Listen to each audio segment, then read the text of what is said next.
ዛሬ ስምምነቱ ጎድሏል አይደለ? መተማመኑ ጎድሏል አይደለ? ፍቅር ከቤታችሁ ቀዝቅዟል አይደለ? በእጅ በግር ብለ ያስገባሃትን ሴት ሳታገባት እንዴት ብለ ነበር መጠራት? ከሰማይ የወረደ ቃላት ነበር የምትጠቀሙት። ልቧን ፍስስ ቅልጥ የምታረጉበት ቃላቶች ታውቁታላችሁ። የኔ ንግስት ትላታል፣ መቤቴ ትላታል። እንጀራ ልበላ አለኝ፣ ውሃ ልጠጣ አለኝ፣ ዛሬ ሳላይሽ ማደር አልችልም እያለ ከዛሳ ካገባት በኋላ ያ ሁሉ የፍቅር ቃላት ይቀራል። በእጅ እንደገባች ስታረጋግጥ ወንድሞቼ ስታገባ ያደነካትን ውበት አብራሃት እየኖርክ ማድንቅላት። ሴቶች በተፈጥሯቸው መጀመሪያ ላይ በተደነቁበት መደነቅ መጀመሪያ ላይ የተገለጸላቸውን ውበት ቁንጅናቸው ደግሞ አብረው እየኖሩ ደግሞ ህይወት ሰጣክ ደግሞ ልጅ ወልዳል ደግሞ አይንን በአይን አያሳይታ ልጅ አስታቅፋ አባታስ ብላ አስከብራ አባወራ ሆነ።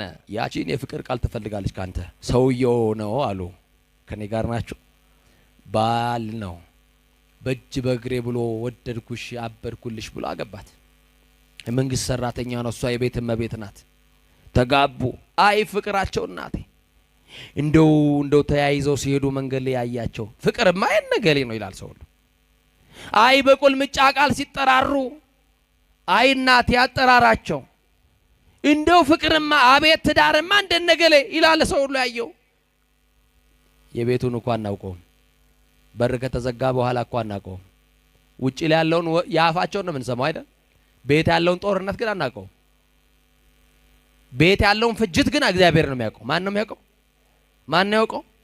ንቀቱ፣ ትችቱ፣ መሰዳደቡ ቤት ውስጥ ያለው ሽብር እግዚአብሔር ያውቀዋል። አቤት የነገሌ ይላል። ባል ለወረት ያገባት ሰሞን ስራ ደርሶ ሲመጣ ሚስቱ እንጀራ ጋግራ ወጥ ሰርታ የሚፈልገውን የሚወደውን ነገር አዘጋጅታለት ትጠብቀዋለች። ባሏ ከስራ ሲመጣ አባወራ ከቤት ሲመጣ ከውጪ ሲገባ ድምጽ አለው እኮ አይደል?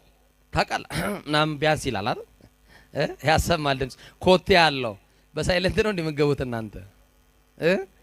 አባወራ ወደ ቤት ሲገባ ድምጽ አለው የለውም ይላል ቢያንስ አይደል? የድሮ አባወራ ነው ያላቀመው ነው። አሁን እኮ እንዳናውቅም የምንኖረው ራሱ የሆነ ነገር ላይ ነው፣ የጋራ መኖሪያ የሚባል ነገር ላይ በጋራ እየኖር ግን አንተዋወቅም ነው። ከባድ ነው። እና አባወራ ገና ባሏ መምጣቷን የምታውቀው ግቢው ሲገባ በሚያሰማው ድምጽ ነው። ባሌ መጣልኝ የኔ ጌታ ትልና ዘላ ልትስመው ልትቀበለው የያዘውን ቦርሳ ልትቀበለውና ደግሞ የእግሩን ውሃ አዘጋጅታለት አጥባው እግሩን ታረጋለሽ እንደዛ እግሩን አጥባው በፎጣ አድርቃለ። የኔ ጌታ ደከማ አይደል በልንጃዎችን ደሞ ቀመስና ረፍት አርግልኝ ትለዋለች። አይ ፍቅራቸው ይላል ጎረቤት።